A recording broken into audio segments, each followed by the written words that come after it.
What's up there, good people of the world? It is indeed the Big Heavy. It's fantastic to see you. And before you roll your eyes, I'm going to do one of those desk setup videos. And I know, just like we don't need another hero, we don't need another desk setup video with people with these completely impractical desk setups with, clickety-clackety keyboards with all sorts of lights and 16 monitors, weird LED lighting flying from every which direction. If you're like me, you got stuff to do. And as shocking as it may seem, I actually don't make any money off of this YouTube channel. It doesn't pay the bills. I have a real job. It's a pretty intense job, and it's primarily based from home. With the pandemic, with all the crazy stuff that's happened over the last couple of years, hopefully if you're watching this, you may be in a similar situation where you've got a high pressure, fairly intense job, and you're doing more Teams or Zoom conferencing than you're doing hypebeast, video creation and content influencer or whatever nonsense. So I spent a lot of time thinking about my desk setup and actually started and kind of had my version 1 of this setup that I'm about to share with you before the pandemic. I would generally work from home 1, maybe 2 days a week and was on the road the rest of the week. So set it up with that in mind. And then once travel kind of stopped during the pandemic, I changed a few things and kind of made it a V2 setup. So I'm going to show you what I've got. I'm going to talk about why I made choices that I did, because hopefully it'll prove helpful to you. And then I'm going to talk about how to think through your own setup. I don't want you to just go down and look at the links below the video and buy everything that's in there and then get it and be like, all right, this doesn't really make sense and doesn't work for how I work, the type of work that I have to do and all that stuff. So use what I've done as an example, and maybe you'll find a few cool little tricks or tips or something like that, but don't just copy what I did. Try and think through it. And the second half of the video will give you some tips on how to do that. So let's get into it. So for my particular setup, I was working with a pretty small space. I have this detached garage. I built this room above the actual car area, which I've turned into a workshop / gym, and made this essentially my office. I've got 3 kids, so the house is a little noisy, so having a place where I can go and work, be productive, be on client video conferences where it isn't quite that great to have people run in and make all sorts of noise, although that's become a lot more socially acceptable. But I essentially wanted a nice quiet space, but had to fit my setup within the confines of this small nook that's about 4 feet by 4 feet. The other kind of design principles I went in with were I wanted it to be relatively ergonomic. I wanted a standing desk so I could stand up, stretch out, move around a little bit during the day. I also wanted it to be reconfigurable. I do this YouTube stuff. Again, it's for fun, not because I'm raking in all sorts of cash doing this, but wanted to be able to do my day job, edit video, do occasional podcasts. For a while I was doing podcasts for work in my professional capacity. So wanted that reconfigurability. I also wanted something that was clean. I wanted somewhere where I could go, I could be focused, and I could essentially be ready to work. So here's what I came up with. So right off the bat, you'll notice it's a standing desk. I used a company called Uplift Desk. There's nothing magical about them. They just seem to be the right combination of price and quality at the time I looked, which was probably 2017, 18. I got some kind of Black Friday special. Not sure if they still do that, but they do sales on a regular basis. I don't have any special affiliation with them or any of the products I'm going to show you. It was all my own research and paid for with my own cold hard cash. But Uplift Desk was kind of the good enough for the quality I wanted. And what's interesting about them, and I assume several of these other companies, is essentially you're buying a set of motorized legs and a big block of wood. The desk piece is not necessarily unique or specific to the motorized legs that you get. So you can buy a set of legs and build your own top. In hindsight, I might have done that. The bamboo top I got isn't great. I don't love bamboo. It kind of has that industrial look that I think has kind of jumped the shark at this point. But it was relatively cheap. It's theoretically kind of the green choice. It's relatively robust, and if I damage it, I don't really care. So that's what I went with at the time. But the nice thing is, if I did relocate this desk, I could fairly easily remove the bamboo top, build something or get some nice reclaimed wood or something like that, replace it. And it does also have some expandability. So the actual legs can spread apart wider if I wanted to move my setup to a different place and make it a little wider or I guess I could even make it a little shorter. This is probably the 4-foot width, about as short as I'd want to go for a desk. It does have a little memory feature, so I've only got the first 2 buttons programmed. I've basically got one for sitting and one for standing. And during the day, I try and hop up and stretch out a little bit, particularly if I'm on a long video conference. I find it helps to be standing up to pay a little more attention and kind of keep the blood flowing. Second thing you'll notice about my setup is it's 2 monitors. And I went back and forth on, do you get one of those giant, 40-inch widescreen panels, or do you get 2 monitors? And the reason I went with 2 monitors, and this was a very deliberate decision on my part, was because I wanted to be able to reconfigure my monitor setup as needed. And what I mean by that is each of these is a USB-C monitor, which I absolutely love. One cable sends video, it sends data, it sends power. And essentially, if I want to use a laptop, I just plug in a single cable and I'm good to go. All my peripherals are set up. But what's cool is I have 2 cables coming off of each of these monitors. And if I want to go dual monitor with my MacBook, I plug both those into the MacBook and I get an expandable desktop as you'd expect. If I want to plug in my work laptop and my personal laptop, I can drop both those guys in, plug one cable into each of them, and switch back and forth quite easily.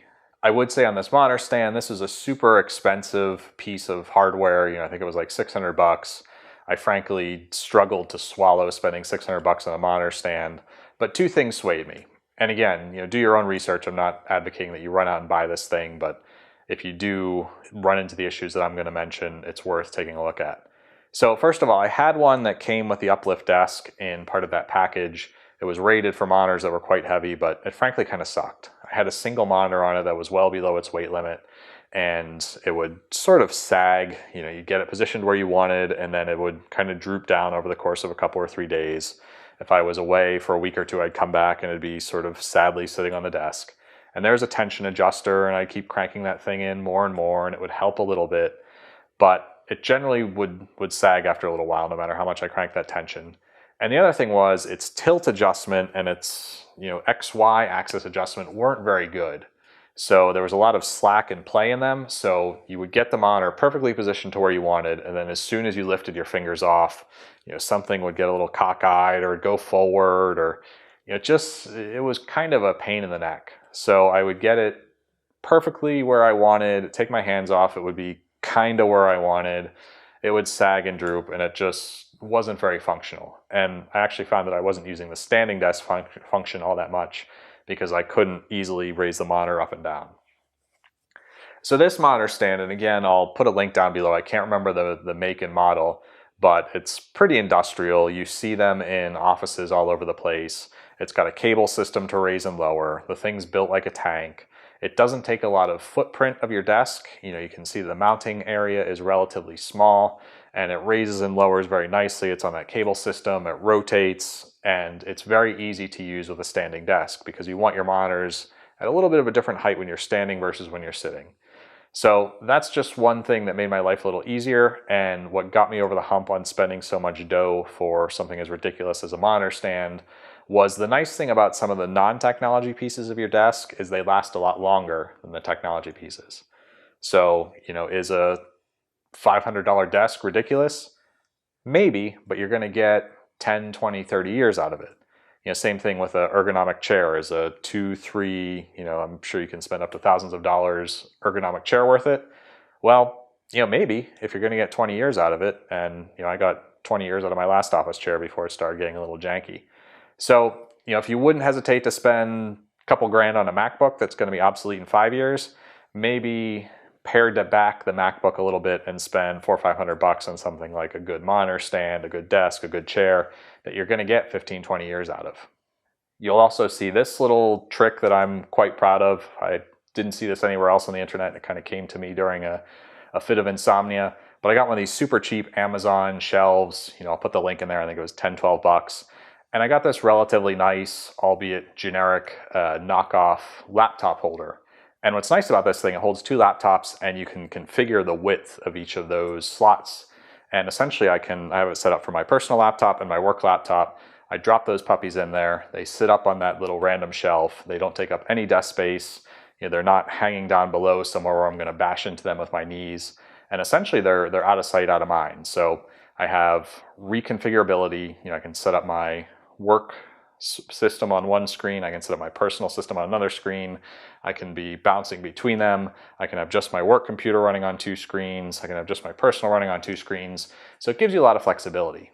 Similar thinking went into my choice of keyboards. So I don't like those mechanical clickety-clackety things with the lights and the different color keys and all that stuff. I frankly don't get why you'd want a super noisy keyboard, and having learned how to type and started using computers back in the IBM clickety-clackety mechanical keyboard days, I don't know what all the fuss is about. I do like ergonomic keyboards. I do a lot of writing, both for my job, and I have a little bit of a writing side hustle. So, I'm cranking out couple, maybe 10,000 words on a daily basis. So having an ergonomic keyboard is important to me. I do think it helps keep your wrist feeling a little better. I've never had any carpal tunnel problems or anything like that. I used Microsoft Ergo keyboards for a long time. Had some problems with the wireless version, mainly that they wouldn't connect very well. So when I set up this desk, I went with the Logitech Ergo keyboard and the Ergo mouse. What I really like about this one, the key travel and feel, I don't think is as good as the Microsoft keyboard, but it has this ability to switch between multiple computers. So you've got this little 1, 2, 3 button up in the corner. It also comes with some software called Logitech Flow, which is a bear to get set up, but once you've got it set up properly, you can actually travel your mouse from the edge of a screen on one laptop, and then it'll switch everything over to the other laptop. So you can imagine with my setup, I might have my work computer on one screen, my personal on another, and I can just drag my mouse and it magically flips everything over, which is super cool. And not that you would ever do this because you're a diligent and competent professional, but if you're on a super boring video conference and an email from your special friend or whatnot comes in, you can just scoot your mouse over there, work on some personal stuff, and be good to go and swap back when you need to. Other stuff I did that I'm kind of happy with, I used to do a lot more phone calls than video calls before the pandemic. That seems to have swapped. It's kind of rare I talk on the phone now, which is a little bit strange. But I have a nice headset. It's made by Plantronics, I think. I can't remember the model number. I'll put it down below. But I've got a little coat hook type thing on the side of the desk. You can 3D print those. You can buy them from a variety of places. You can use them for your purse, for whatever. But I hang my little headset down there. If I get a phone call, I can just pick that guy up and pop him on. Generally don't use it for video calls because I feel like I'm working in a call center if I'm talking to someone with a thing on my face, so that's kind of goofy. I also have a webcam on top of each monitor. Seems a little weird, but each one of those connects to the monitor that it's sitting on. So if I am doing that dual computer configuration, each system has a webcam that's connected to, so when I switch between them, I don't have to swap the webcam connection or do anything like that. Theoretically, I could do 2 video conferences at once. I think if I had to do that, my brain would probably explode. So I've never actually tried that. I hope to whoever is upstairs that I never am in a situation where I have to be on 2 video conferences at once, because that means I've made a horribly wrong decision somewhere along the way. Other little goofy things, I have one of those Amazon machines. I'm not going to say its name because it's going to beep and bloop and do all that nonsense. Yes, I know Bezos is probably listening to everything I'm saying right now and running analytics on it and figuring out what he can sell me and or how he's going to hypnotize me into buying more junk from that company. What I like is it tells you the time, gives you some news headlines. I also like that it has an intercom feature, which my family uses quite a bit. So if someone in the house needs me, particularly one of the kids who don't have phones yet, they can say the magic word and say, "Hey Dad, it's time for dinner," or whatever. We can chat with each other. We can do little video calls. So if somebody needs me or something's going on in the house, I'm easily reachable. I also have a Ring front door camera. Again, a whole bunch of ethical issues with that and Amazon that I won't delve into. But if someone rings the doorbell, I can pop them up on that device, see who's there. If it's a delivery service, ask them to leave the package, or if it's someone I don't want to speak to, I can just happily ignore it. But that prevents me from having to go up the stairs and run up the driveway and try and catch whoever is at the front door. So that's kind of cool. The other thing I really like about that machine, and the reason I have a couple or 3 of them around the house, is when I'm working away, I'll have random thoughts pop into my head about stuff I need to do, and I can just shout that machine's name and say, add whatever to my to-do list. I've got that integrated with the app I use to keep track of all my stuff, which is called Todoist. That probably is hard to grasp in audio, so I'll put a link down to that in the links. Don't have any affiliation with them other than liking their product a lot, and I've probably used it for a couple or 3 years. But I can shout out, don't forget to buy milk, and then it goes on the list. instead of sitting there trying to do my job and having some part of my brain saying, don't forget to buy milk, when are you going to do it, when are you next going to go to the store, and diverting your focus from the job you need to do. Other stuff I have on there, I have a pair of relatively decent speakers. These I went for something that sounded good and was fairly small. That was kind of my logic behind those. I can't remember the make and model. I'll put it down in the links if you care. You have a generic couple of coasters that I got somewhere. Have one that's a caffeine molecule that I 3D printed. You can find that on Thingiverse, just kind of something dumb and fun. Have Bruce Willis, of course, to keep things moving and prevent any hostile takeovers from East Germans while I'm trying to get my job done. And have a little can with pens that one of the kids made me, and have a little drawer with just some miscellaneous cables and junk. Try and keep it super clean. Try and keep this desk, ready to work and ready to be focused. The other nice thing that I tried to be intentional about with this desk was what the cool kids call cable management. Basically, I've got one cord that plugs into the wall. It goes up to a little shelf type thing that I got from Uplift Desk. They have this package of accessories and random stuff you can get. I think that was one of them.